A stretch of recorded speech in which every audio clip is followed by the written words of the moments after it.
pertusa belonging to Araceae family. In Kannada, it is called Kandodi Balli. Here, the part used is patra as well as the stem. The one which you are observing is the stem of Rapidophora pertusa, which is called as Kandodi Balli in Sanskrit, in Kannada, and in Sanskrit we find it as a source for Sportia bhujanga. The uses of these plants are patra. It is best in case of intestinal worms, and the stem is Shulahara as well as Shotahara, and used in case of the joint swellings. Also, the patra is used in case of poisonous bites like viper bite. The stem of this plant mimics like that of the large intestine in the human being. So it is used in case of any such illness of the large intestine or particularly intestine. Loka Purusha Samanya Vada is the theory which is applied here by the traditional healers. Next drug is Acistaceae variabilis belonging to Acanthaceae family.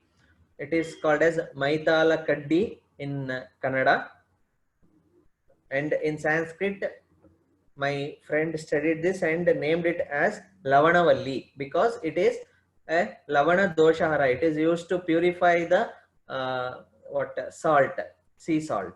So it is called Lavanavalli. It is an wonderful Pittahara Dravya. It is used in case of Amla Pitta and various skin diseases. Next is Syzygium caryophyllatum belonging to the Myrtaceae family. Here, the tender leaves of this Syzygium caryophyllatum, which is called as Kuntanirale or Kuntala in Kannada, are used. The tender leaves are used in case of ulcerative colitis, where there is bleeding per rectum. And also, the Patra Kalka is indicated in case of Mukadushika, pimples. Next is Actinodaphne whitiana, which is called as Galavara in Sanskrit, in Kannada. Bark as well as the leaf is part used. It is used in case of fractures. In case of fractures, the bark as well as the leaf kalka is prepared along with the egg white, and it is applied externally after reducing the bone, and every week the kalka should be taken out. Next is Lidsia glutinosa. These both are very related species. The folklore practitioner says he was using this Lidsia glutinosa earlier.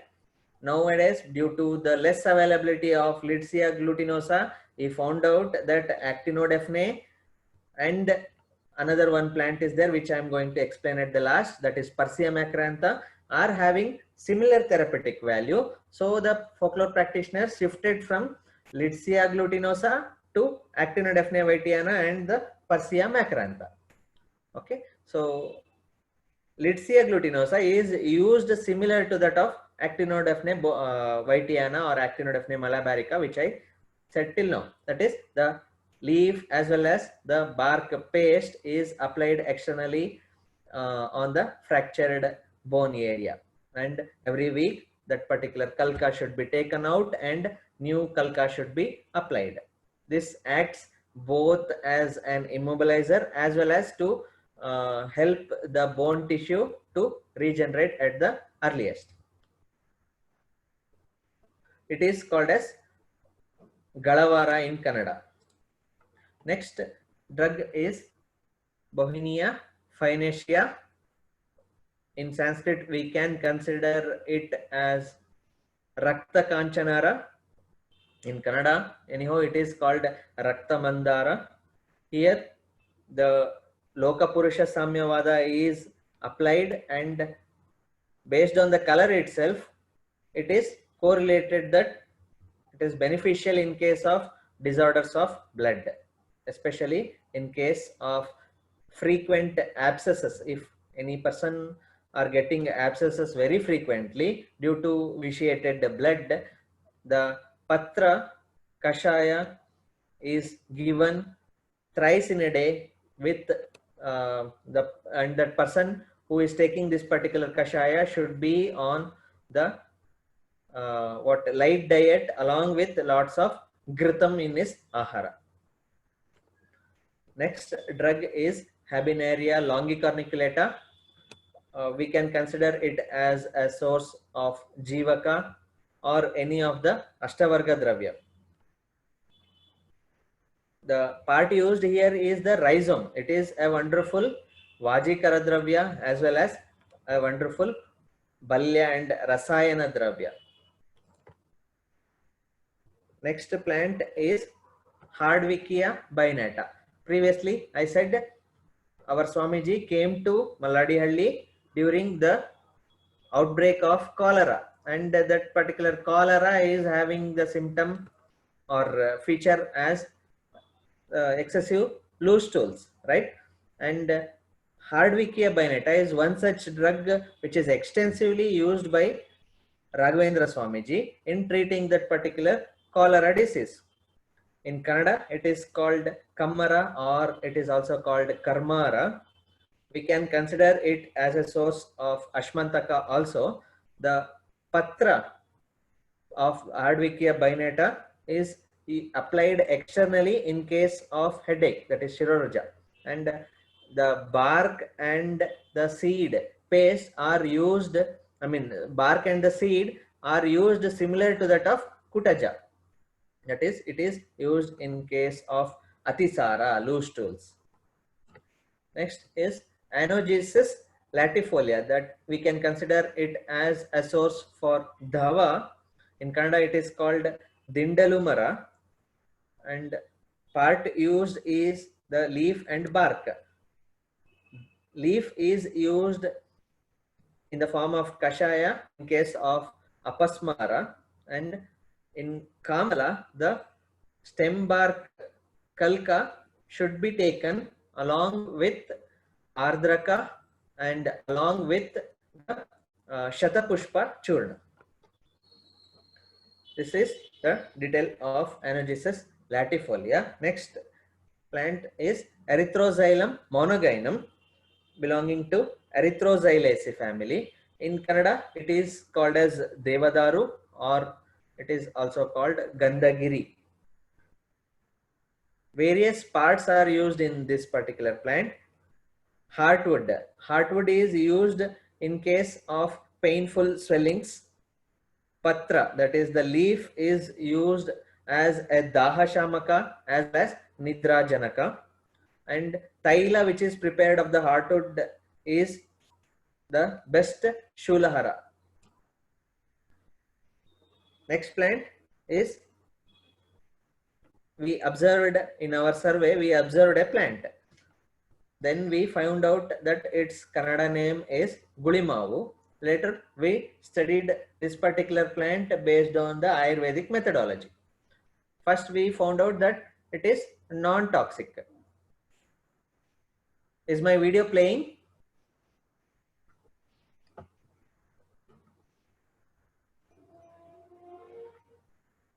Yes, the animal, the cow, ate it and it was so happy to eat it and it was demanding for more such leaves. So we found out that it is a non-toxic plant. Next, we wanted to study it as per the Ayurveda methodology. We found out that the fresh leaves when crushed had lots of pichilata in it. So we named it as Pichila Taru. You can observe the pichilata even while triturating as well as while feeling on the hands, the fingers, we can find that lots of pichilata was observed and this particular plant was named as Pichilataru.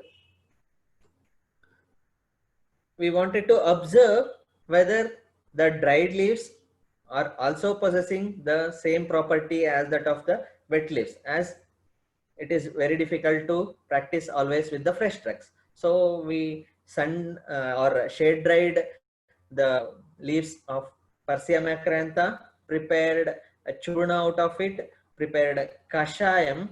While preparing kashayam, we came to know that it contains or it retains that pichilata intact. You can observe in this video the pichilata which is present in case of the tantumat paka of the pichilataru. Later we prepared churna out of it, we prepared vati out of it, and we assessed its rasa panchaka. Rasa panchaka we assessed, rasa we assessed mainly in 5 different forms. That is fresh leaf, swarasa, kwata, churna, and vati. All these 5 dosage forms were subjected to taste assessment or rasa assessment based on pure Ayurveda methodology of survey method. And we concluded that it is possessing Tikta rasa in predominant and Madura and Kashaya being Anurasa. After obtaining this much sufficient data, we referred to some of the toxicity articles and came to know that it is a non-toxic plant. There we applied for Clinical Trial Registry of India, registered my trial, and we did a clinical study of both external application and internal vati in the management of Sarigata Vata with special reference to osteoarthritis of knee. Here, the vati prepared out of gulimavu, that is pichilataru, is given in the dose of 4 tablets TID, and the external application of the churna is done once in a day with the addition of little hot water. For the vati, it is Ushna Jala as Anupana, and the duration of treatment is 28 days. Follow-up period is 28 days. On assessing its significance, we got statistically as well as clinically highly significant result of that particular dravya. These are the few of the photographs of our visitations to few of the folklore healers or traditional practitioners. The one Vaidya Prabhakar which you are seeing on the left upper corner is the one who is very popularly treating various cancerous conditions, and the knowledge which he has given is what I have shared regarding various cancerous plants like Nema attenuata as well as Mappia foetida. And the second one is Vaidya Raju, is the Karnataka folklore practitioners, what you can call as a director. He is a director for that particular organization. Similarly, you can see Vaidya Veena who treat skin conditions, and Vaidya Ramurthy is using various is treating various poisonous bites, viper as well as various poisonous bites. Vaidya Veerappa, who is famously or who is very proficient in treating Visarpa, is very famous in treating the Visarpa. These are the few of the in photographs which shows regarding the this right upper image shows the number of patients who are waiting to receive the medicine. To sum up, in future days, we have to study each and every drug, every new drug as per the Ayurveda methodology.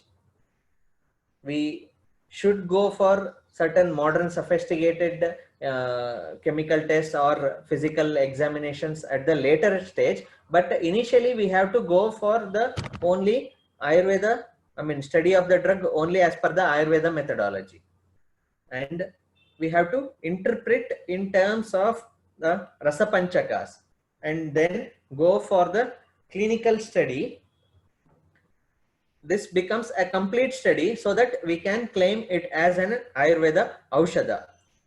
the ethno medicinal service will also helps in new drug discovery, that is to introduce new drug or a new dravya to Ayurveda materia medica and to enrich the existing pharmacopoeia. With such type of studies, we should come forward to protect, preserve and safeguard the knowledge possessed by the folklore practitioners by properly documenting the knowledge. Ultimately, we have to stress on conservation of such valuable plants and use them sustainably, and we have to make it reach till the future generation. With this note, I would like to step aside. I thank the Ashtangam Ayurveda Vidyapitam and Chikitsalayam team and PR Krishna Kumar, Traditional Medicine Research Center.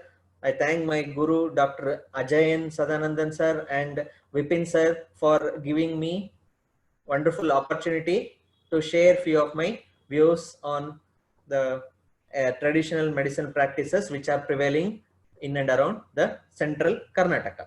Thank you one and all.